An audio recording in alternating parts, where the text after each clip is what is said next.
வணக்கம். இன்னைக்கு நம்ம பார்க்க போகிற topic UPI unified payments interface. So ரெண்டு பேங்க் அக்கௌண்ட்டுக்கு ஒரு அக்கௌண்ட்லேருந்து இன்னொரு அக்கௌண்ட் பணம் அனுப்புறதுக்கு யூபிஐ மூலிமா பணம் அனுப்பலாம். இது எப்படி பண்ணுறோன்னா NPCI national payments corporation of India மூலிமா தான் பண்ணுறது. ஸோ இதில் வந்து பீம்ன்ற ஆப் டவுன்லோட் பண்ணலாம். பாரத் இன்டர்ஃபேஸ் ஃபார் மணி அது கவர்மெண்ட்டுது. இல்லைனா third party apps PhonePe, Paytm, GPay, BharatPe இது மாதிரி அவங்க மூலியமாக அனுப்பலாம். இப்போ என்கிட்ட பட்டன் ஃபோன் தான் இருக்குது, ஸ்மார்ட் ஃபோன் இல்லை அப்படின்னாலும் யூபிஐ 123 பேன்னு இருக்குது, அது மூலிமா நீங்கள் பண்ணலாம்.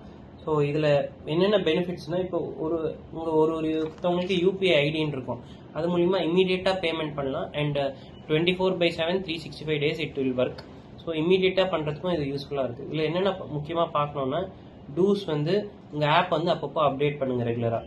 அண்ட் பணம் அனுப்புறதுக்கு முன்னாடி எப்போதும் அவங்க வந்து பேர் நீங்கள் அடித்த உடனே அவங்க பேர் வருதான்னு செக் பண்ணிக்கோங்க. ஒரு ரூபா அனுப்பிச்சு விட்டு டெஸ்ட் பண்ணுறது பெட்டர் எப்போதுமே. அதே மாதிரி ஒரு 10,000 ரூபா அனுப்புறதுக்கு 1000 ரூபா அது மாதிரி தப்பாக கொடுத்துறாரு.